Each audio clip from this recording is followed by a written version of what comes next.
This Choircast podcast is brought to you by Go Wide, Reimagining the Landscape of Theology by Martha Elias Downey. This book invites readers to expand their theological, spiritual, and relational horizons by sidestepping the notions of hierarchy and verticality. Go Wide employs the lens of spaciousness to explore biblical stories, theological concepts, and the nature of God, showing how biblical narratives often disrupt the status quo. Pick up Go Wide, Reimagining the Landscape of Theology, now available on Amazon.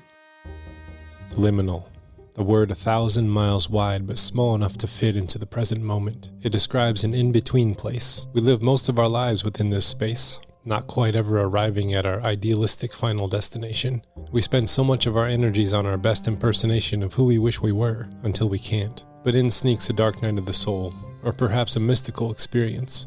Our way of being has an error loop introduced. Today we call that deconstruction. Welcome to the Liminal Living Podcast, where we teach you how to be here, how to traverse these spaces, and where we can go if we remain humble, open, and honest. All right, Mattie, Joe, welcome to the Liminal Living Podcast. It's great to see your face on my computer today. Thank you for having me. I'm very excited for this chat. Well, where do you find yourself in the world? So I say New York, but I did recently move to New Jersey. So we are just across the river. We have the better view. But yeah, so New York, New Jersey. New York, New Jersey. How long have you been hanging out in New York City as a New Yorker? 11 years. Yeah. I celebrated my 11th this past September. Mm-hmm.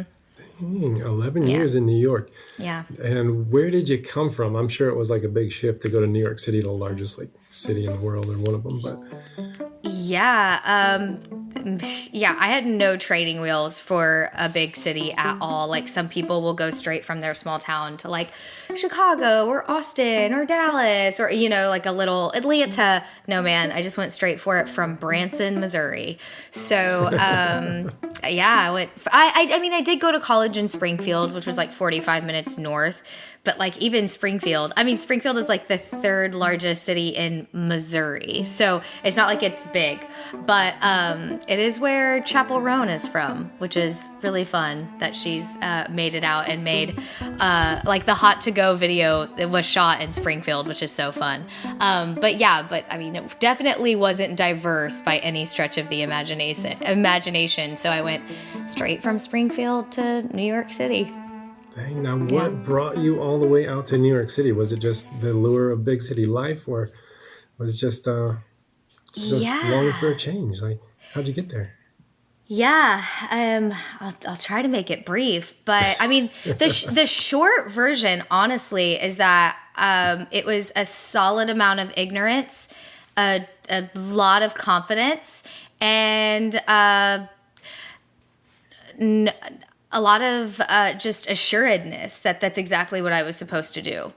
I just didn't question it. Like I visited New York for the first time when I was 19. And I talk about that in my book, God, Sex, and Rich People, about when I first visited New York.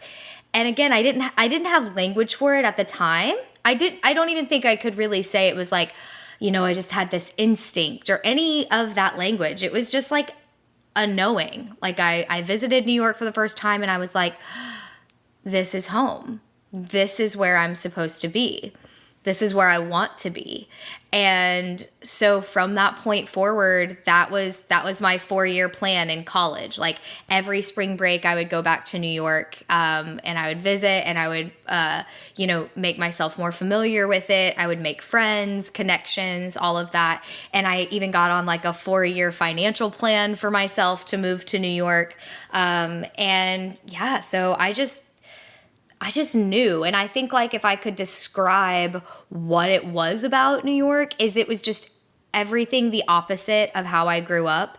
I grew up in a very homogenous community and the draw of the diversity was like really strong. The fact that I say like it was so cool to be in New York where you were both completely anonymous and also felt incredibly important. It was like a place I could rise to my fullest potential while also feeling so small. And those like, I don't know, the dichotomy of that was really interesting. And I had this feeling that I was never going to be able to be my fullest self if I stayed in Missouri. Like, I just felt constrained here in a way that I didn't have language for at the time. Yeah, my older half brother ended up moving to Manhattan area, and we grew up in Detroit together, but then I went rural, hence, plaid and beard and all this stuff, small town, and he went big city and all that. And I remember he came and visited. We're living in a rural zone, and he's just kind of looking out, and he's like, "It's so quiet, I'm gonna go crazy." He's like, "I need sirens and people and trucks and engines." And I was like, "Oh gosh, that would drive me nuts. I need quiet." I do say, like, New York is not a place where that I feel many people are like meh about. You're either like you either love it or you could never imagine it. The only exception I would say is Northeasterners who like grew up wealthy. You just move to the city. Like, it's just kind of what you do, especially if you're going to go into finance or be at the top of your game, business or corporate wise. So I think they sort of take it for granted. But for people who are not from the Northeast or from the East Coast, I would say New York is not just like a given on your trajectory. You really have to like work for it and really want it, because it's so different from how we grew up. So that's where I'm like, I feel like it's kind of polarizing. You either really love it and you're drawn to it, or it's like, ugh, I hate this. I can see that, because I had a panic attack driving in Chicago. I can't imagine New York. It's like, my goodness. Well, you wrote this book, God, Sex, and Rich People, which I think like that title is going to grab some people's attention right there. So good job. It's very provocative. But it's kind of your story. I was just wondering if you could kind of give us a little snippet of the soil that your life grew out of. Like, what was it like growing up in Branson, Missouri? Yeah. So honestly, I say growing up in Branson was like growing up on a tacky movie set. Like, it was only a real city, if you could call it that, for like, 7 months out of the year, and then it totally shut down because all the tourists leave. So for people who don't know necessarily, Branson is like live country music, theme parks, lots of like mini golf and fudge shops. And so it's just kind of like Vegas without the gambling and strippers probably. Or how do I describe it in my book? If Nashville and Vegas had a baby that instead of loving gambling and oh my gosh, bachelorette parties, loved Jesus and patriotic country music, that would be Branson. So anyways, I really, my dad was a pastor at a non-denominational evangelical church. Even though we wouldn't have called ourselves evangelical at the time, that's definitely what it has become, what people can identify as evangelical. But yeah, we were like the cool Christians, like my sanctuary was a gym and had a rock climbing wall, and like somehow they always had that place like decked out in whatever seasonal decorations. Like, it was always, and had like crazy sound system and like the spinny lights. And we always had like concerts that came through and it wasn't really that big of a church. Like, it was for the area, but it wasn't like a mega church. However, it was neighbors to the mega church, which is James River Assembly.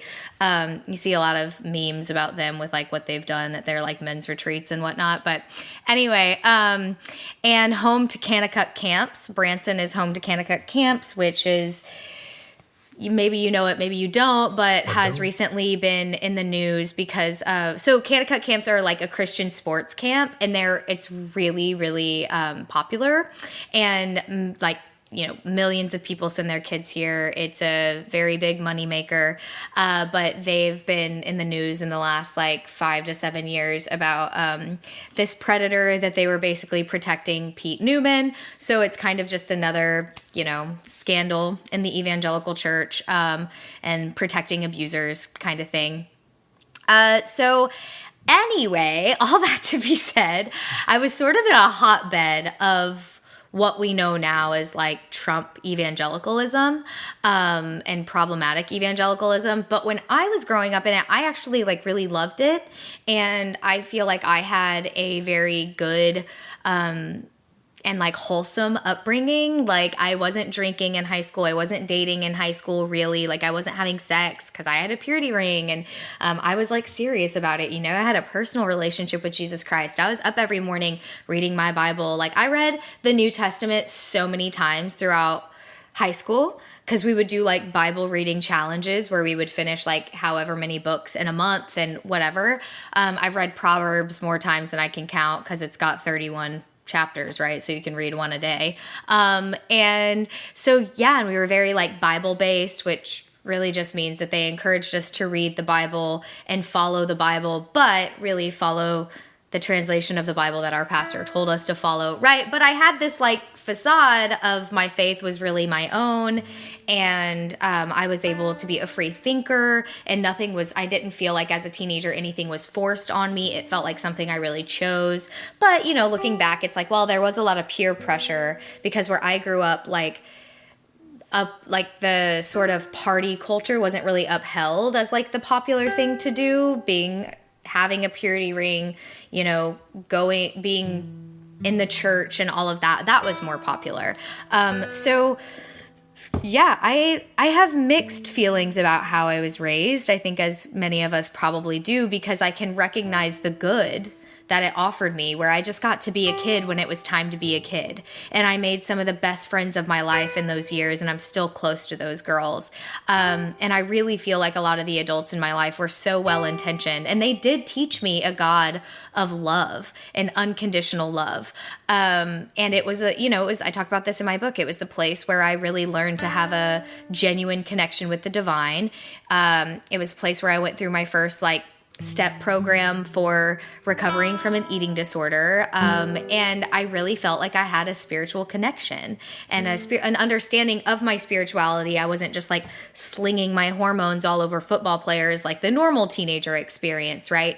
But it also came with so much pressure to be pure and if you ever fell out of alignment of what this sort of like group think was, it was like, yes, we encourage you to ask the questions, but if you don't come to the same conclusion as us, you're out, that kind of thing. And yeah, so once I started to fall away from, or started to question and come to different conclusions once I was getting into like college and then eventually moving to New York, where truly my whole identity imploded, then I got to kind of peel apart some of the ways that how I grew up was very manipulative, it was very abusive, and it was like deeply problematic.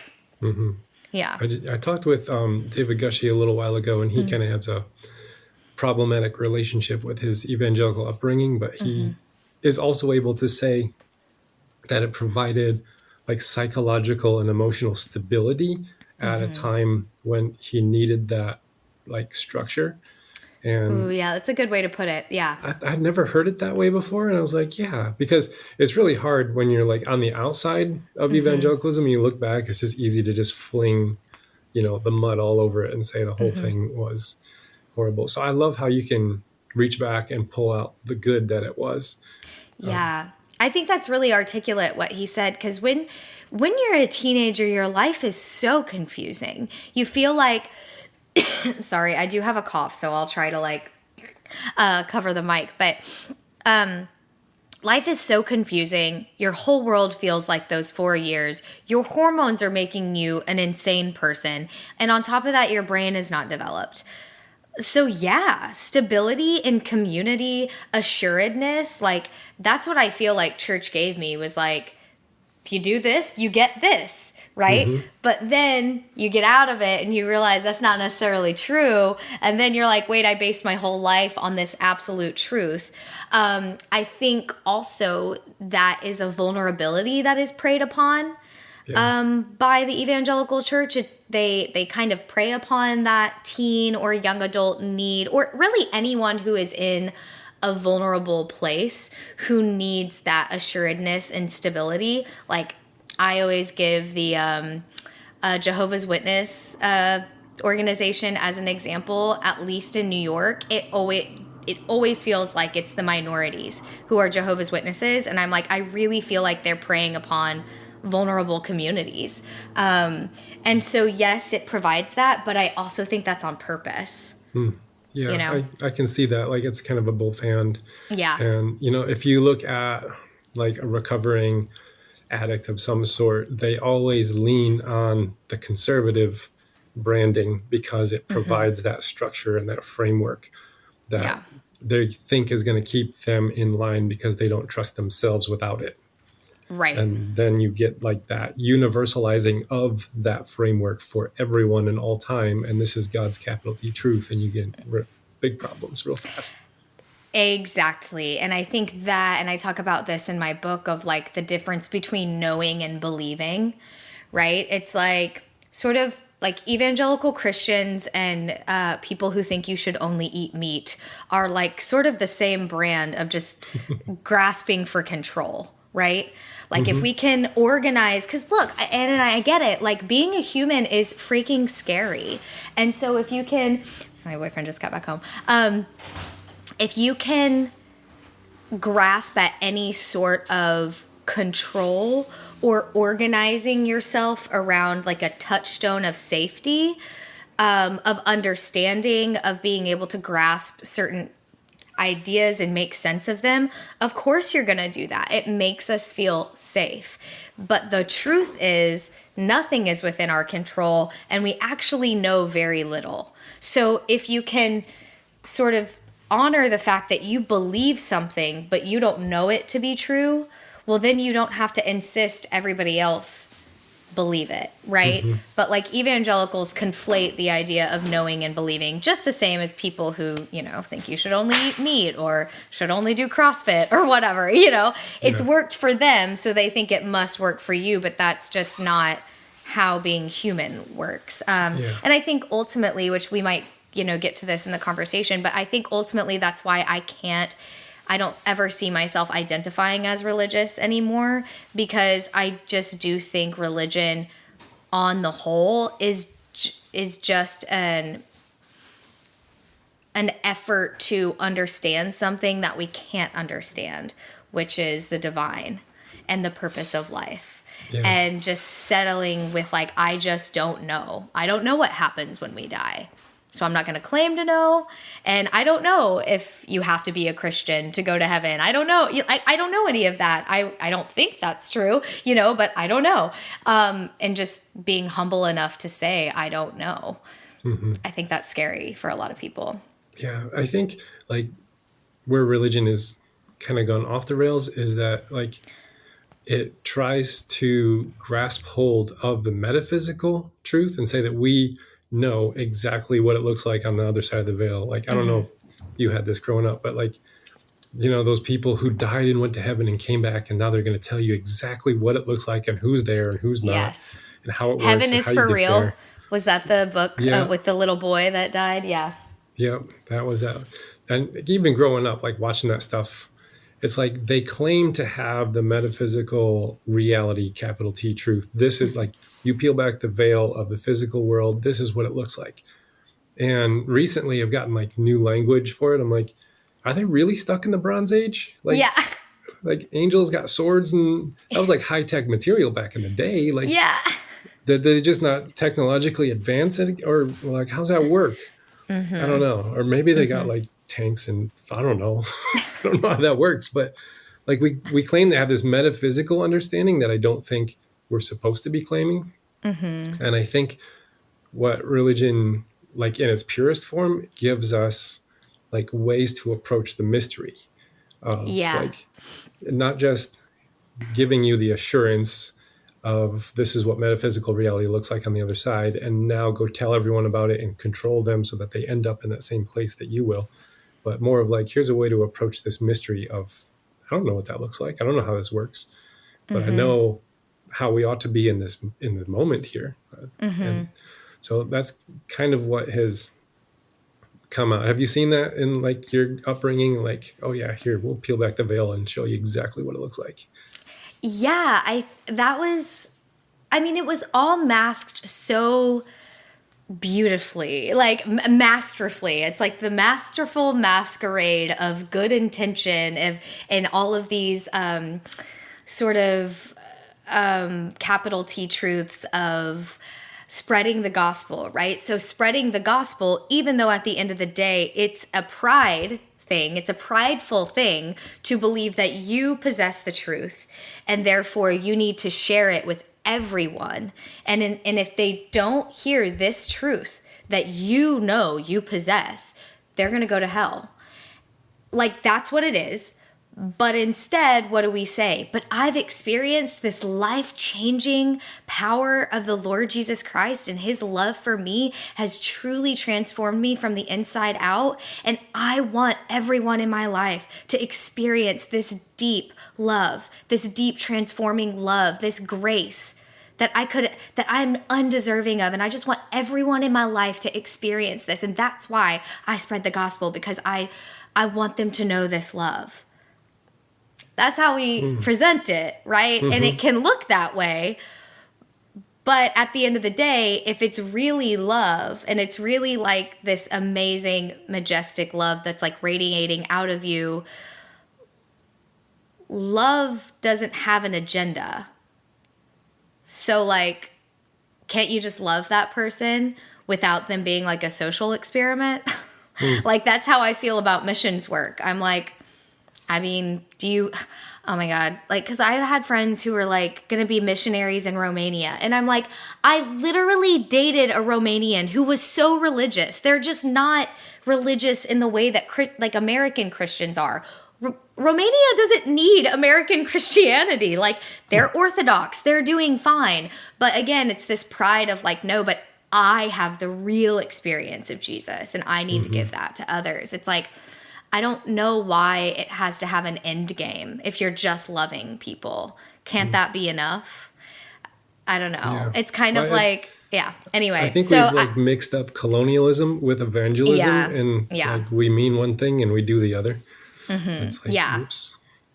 Whoops. Exactly. And I think, like, to your point, I was on a podcast recently that was sort of like opposing views of saving yourself until marriage versus not. I was on the not.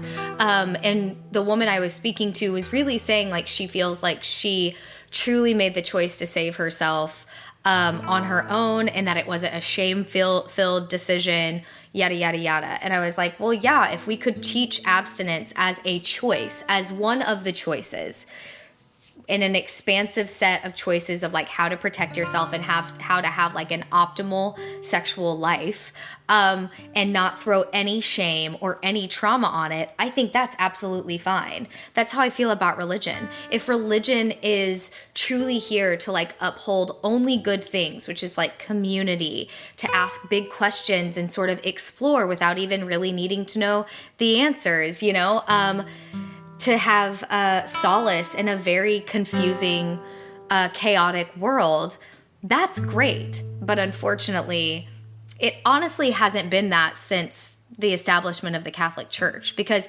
religion just got so intertwined with politics that, and that's obviously, that's a blanketed statement. Not every sect of Christianity was like that, but over the course of its history, it has mostly been a political movement.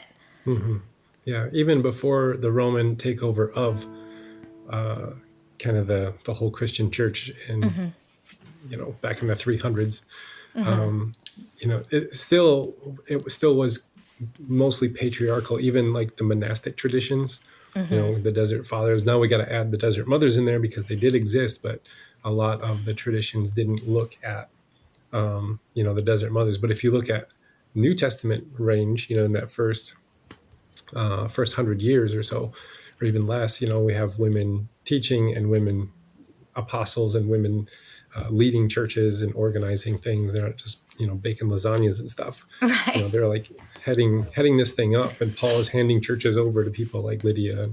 And, you know, there's even a suspicion that Priscilla wrote the book of Hebrews that is, you know, academically can be argued. And I'm like, wow, when did we lose that? Like, yeah, when did we lose it?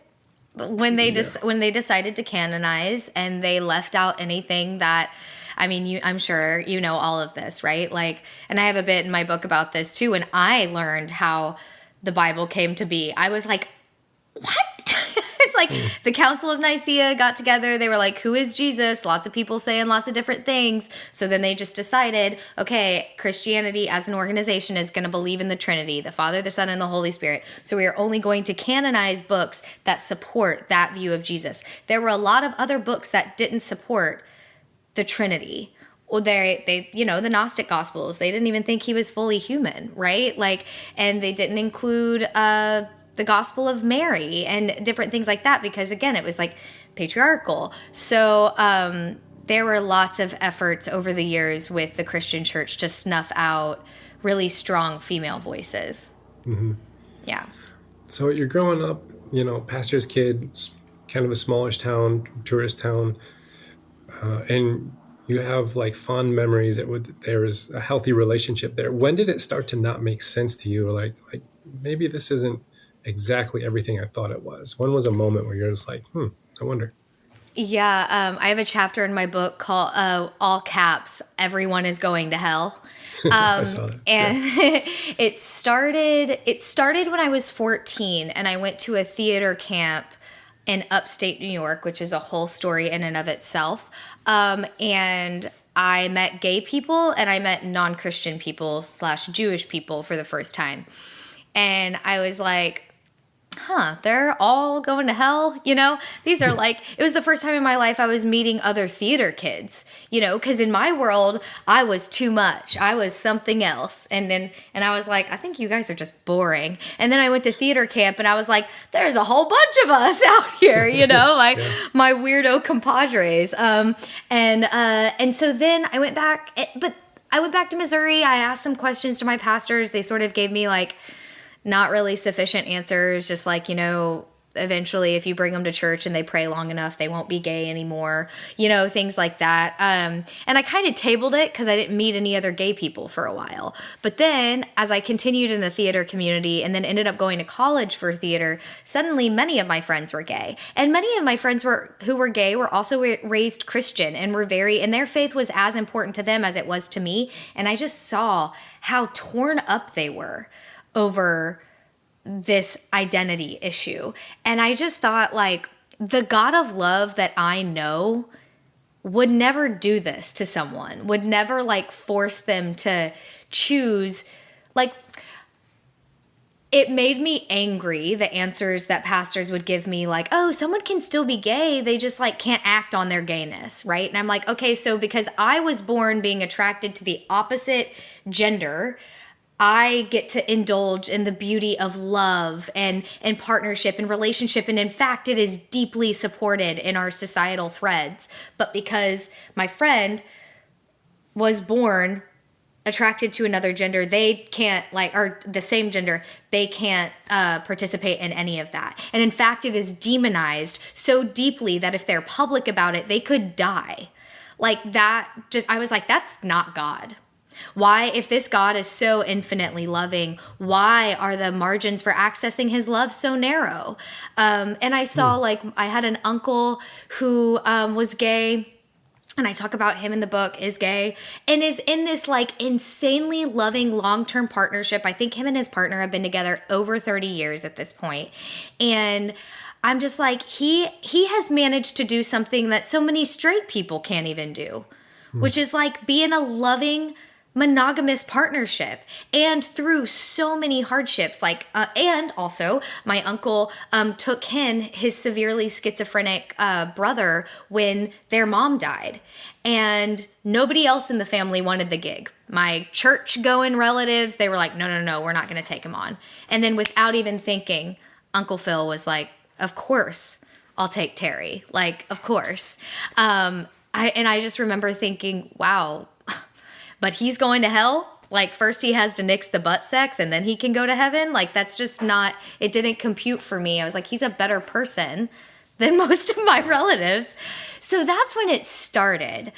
But then I was involved in a missions group in college that was just all about converting Muslims, basically.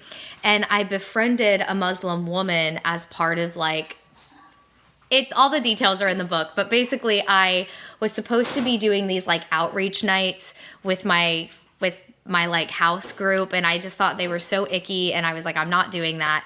But then I became a conversation partner with this Saudi woman on campus so she could practice her English. And as I got to know her, it was like before I even went on the mission trip, I had kind of checked out of the idea that like Muslims need converting. So that was another kind of like domino, right? And then me and my college boyfriend broke up instead of getting married. I thought for sure we were going to get married, right? That's just what you do when you're evangelical. You marry your college sweetheart. And then we didn't. And I was like, oh crap, now I like have to really move to New York and like really do that whole thing. And then once I got to New York and I realized my life was probably not going to include marriage anytime soon. Even though I still kind of tried to make it include marriage unsuccessfully, because shocker, men in their early 20s in New York City aren't trying to get married. And I was like, so what does this mean about my trajectory in my life? Because my entire identity has and value has been formed around being married by a certain time, because if I'm not married, I can't have sex. And if I'm not married and I'm also not having sex, that means I'm delaying this actually pretty integral part of who I am.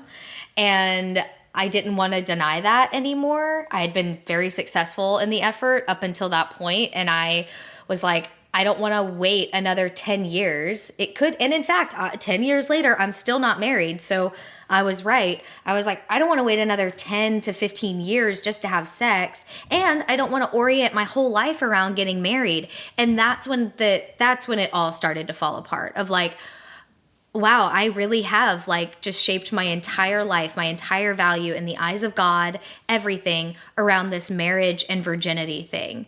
And they seemed like two minor things, but then once you peel that away, because it's so ingrained in the evangelical identity, then you realize, oh crap, yeah, well, now I've got a lot of things to unravel. And that was also happening with the fact that I was surrounded by a lot more people who, not even that they were, like in my mind, you were either actively a Christian or you weren't. You were either a real Christian or you weren't. There was no other flavor, there weren't people who didn't care. There weren't people who were raised Jewish and very happily Jewish, because how I was raised is everyone has a Jesus-shaped hole in their heart that you just need to tell them, and then all of a sudden their lives will get so much better. There was a lot of apathy to religion in New York City, and everybody that I was meeting seemed pretty happy and pretty content with their lives. And I was just like, wow, I don't really think they need Jesus, So it was just this, by purely existing in a world outside of this like subculture, many of the absolute truths, I say this in my book, that capital T truths became capital B bullshit. So. Yeah, I think like if you look at how you mentioned the word control, and, growing up, we needed to have control over what people believed and how people behaved. And so that's how you accessed belonging, was through those two things. And like we made like a really small little container that you had to live within, and it's like, oh, I know what that science over there actually says, but we have these Christian textbooks over here that explain it a little bit better. Right. And, the whole reason that Christian schools are actually a thing is because Christians didn't want to segregate with Black folks. And so they're like, let's make our own schools where we don't have to segregate. And it wasn't until the 70s that the federal government finally said, well, you don't get government monies then if you're going to continue practicing segregation in the 1970s. Yeah. That's the entire reason Christian schools were even started. So it's like about creating a small playing field where everyone has a role to play, and there's a common, mythology that you all embrace. And if you step outside of the box, then all of a sudden you no longer belong to this thing that we call the faith. But the things that keep you inside the box, I noticed later in life that they're not the beliefs. Like the dogmas that we ended up making were like weird things like the rapture and 6,000-year-old creation and abstinence. And finally, usually like the last thing to be deconstructed is usually hell, Yeah. like this eternal conscious torment, because you can't maintain the box of control without the severe threat that is. Yeah. But as soon as you get rid of all of those things that have become the dogmas, and you can actually approach like faith as a way to approach mystery with humility, I think it just kind of just gets a little bit easier, and you're just a lot more humble, where you don't have to convert everyone and convince everyone that you're right. 'Cause gosh, I mean, I've changed my mind a lot. So Yeah.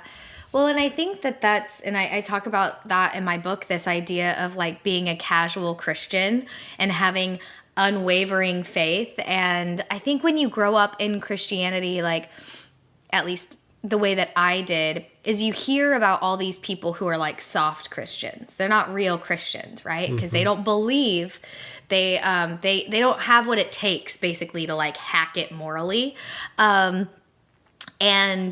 And so they just change the rules to meet their liking, so they can make God whatever they want him to be. But God is who he is, and he's never changing. And I'm like, okay, except for where he's like a warlord in the Old Testament and then becomes a pacifist in his human manifestation. Like, oh, but sure, God is ever changing. Like these things that we heard, they crumble so easily if you just start a little bit of research, right? And so, yeah, for me, it was so hard for me to even just to begin questioning as an evangelical is so difficult, because you have these voices in your ears telling you that you're not a real Christian, and you all of these sort of like insults. And because so much of the religious and evangelical experience is not trusting yourself, right? You're a fleshly, lowly piece of shit from the time that you're born, and you need God to save you. And anything that you desire, anything that you want that is of the flesh, that is earthly, that is worldly, that is not of the Lord, that is not of the Holy Spirit or whatever, that's bad. So you learn to like fear yourself. I say in my book, a big misconception about evangelicalism is that Satan is the biggest enemy, but really we are the biggest enemy. Ourselves, our human selves are the biggest enemy. So then how do you even begin to ask the questions, to start the unraveling, if that's like the first thing you're meeting upon asking the questions, right? And then as you ask the questions, becoming the person that you were taught is bad. Like, I remember when I became the person that previous me would have sought to save, I was like, man, big icks to previous me, because like the person I'm trying to save is like, dude, I'm fine. Like, I'm happy. I don't need what you have. Like, so anyways, that's wildly tangential to just say, even to begin the process of questioning is so hard. You're up against so much with this level of indoctrination. And I think it was especially hard for me because I really thought I had been given this like very easy, cool version of Christianity. I didn't think we were extreme, right? The extreme people were like the Pentecostals, the charismatic folks, or like freaking 19 Kids and Count, the Duggars, right? People who were following Bill Gothard, like they were the extremists. We were cool. And the way that once you get out of it, you're like, oh no, it's all exactly the same. And my saying is same song, different choir robes. And it's just all dressed differently.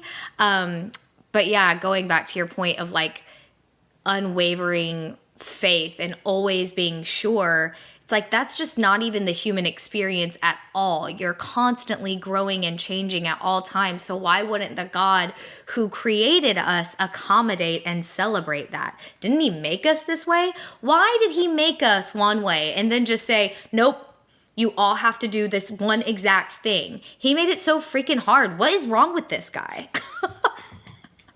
That's so mean. That's like having, I mean, if you think about it in parenthood, right? It's like having a kid and then insisting if they don't do everything exactly the way that you prefer them, I am going to burn you alive. Like that is the narrative of Christianity. Yeah, that brand of evangelicalism, you can put like hip music on it and flashy light shows, but a lot of it boils down to the same thing of trying to grow your little empire. But that little empire is also extending your field of control. Yeah. And, you can't let people trust their own inner truth and guidance and maintain control over them. So you got to pick one. That's really what it came.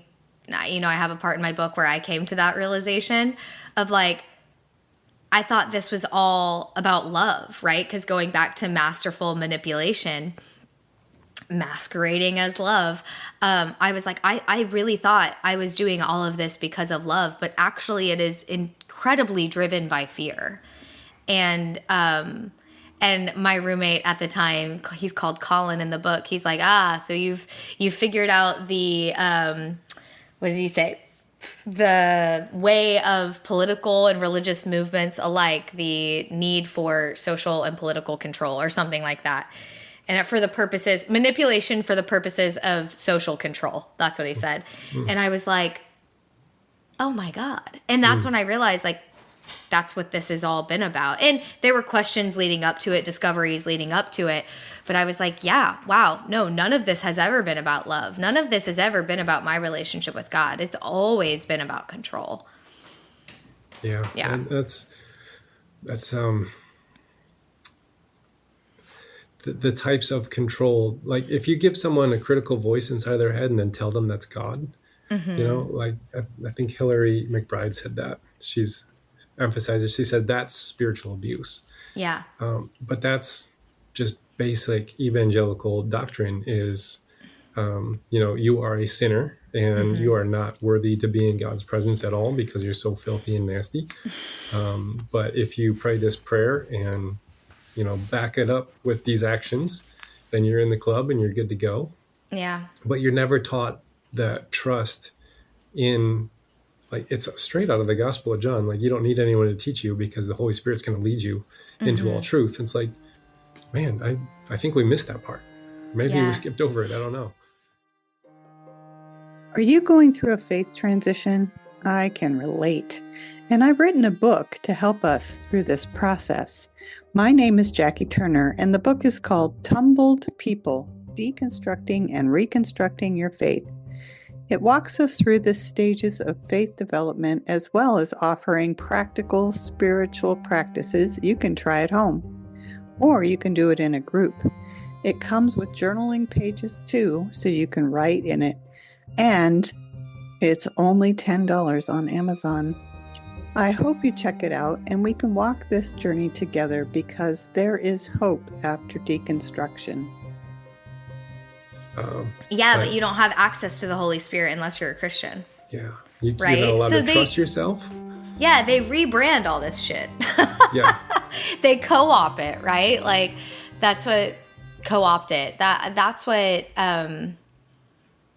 I say this in terms of my spirituality now is like I really feel like why losing my faith was truly a death in my life experience was because I really do think I had this amazing connection to the divine. Like I had that is what drew me to Christianity to begin with, is because I felt like I had experienced a deep spiritual connection with God. And then they took that beautiful experience that's so pure and they attached it. Okay, but now you have to do this and this and this to maintain that experience. And so then I was afraid if I lost all of these other things that I could no longer have that experience. And what I found is that's not true. I am actually better off without all of that. And I can have more of like a purity of spiritual connection without it.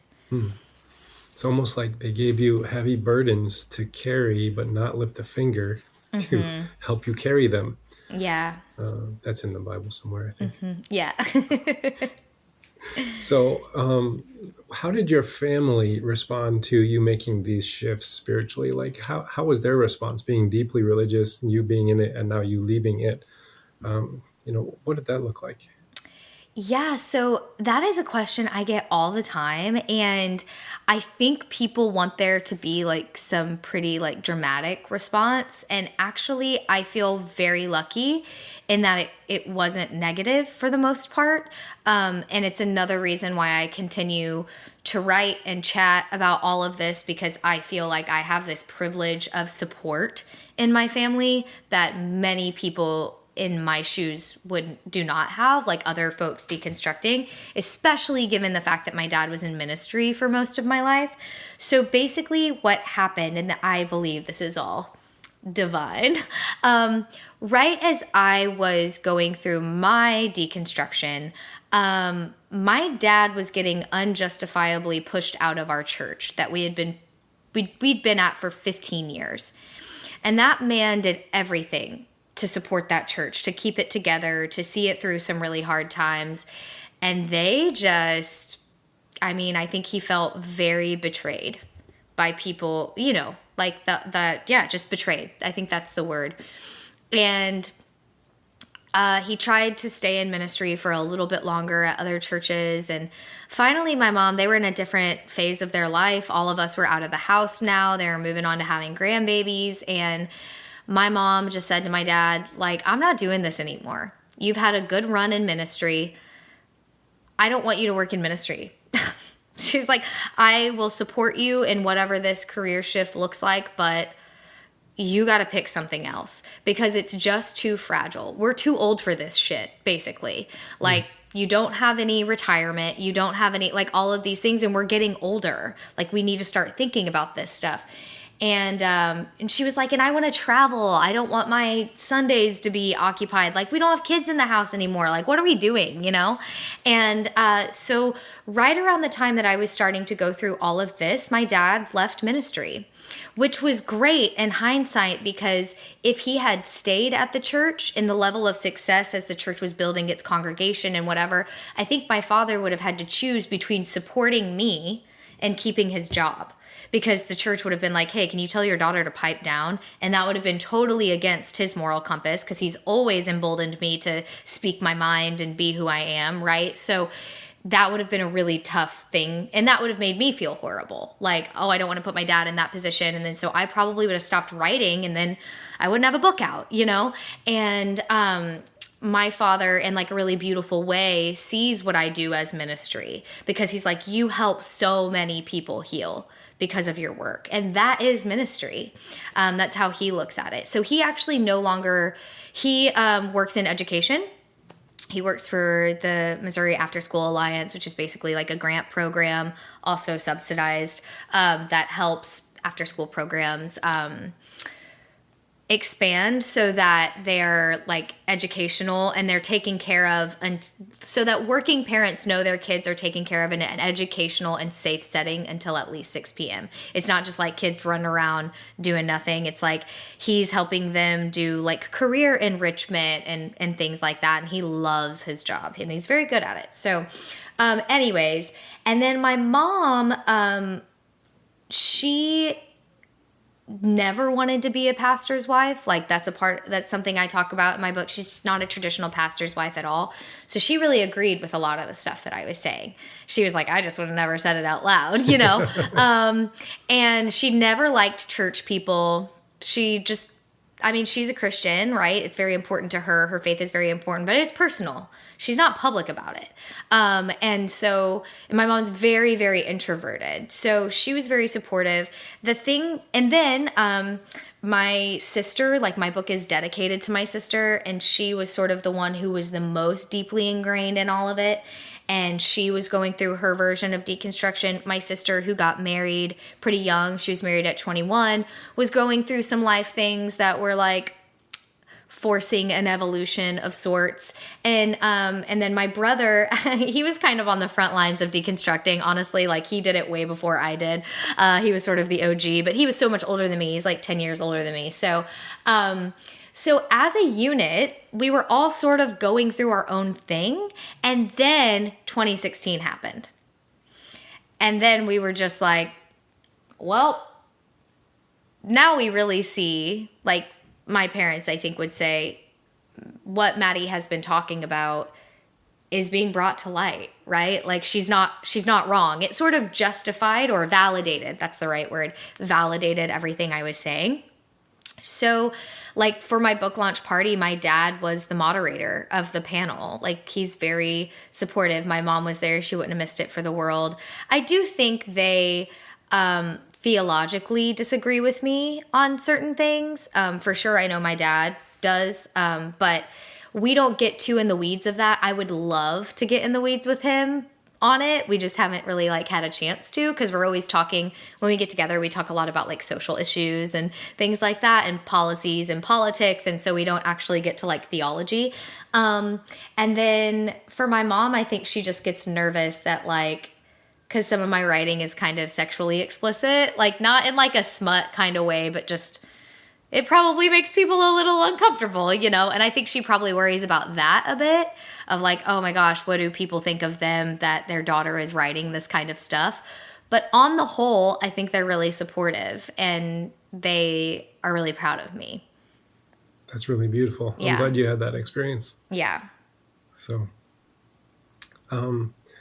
you mentioned 2016 and all this stuff is, like, being drug out into the light, and it seems as though we had an opportunity to, like, come back from the precipice, but instead doubled down on it.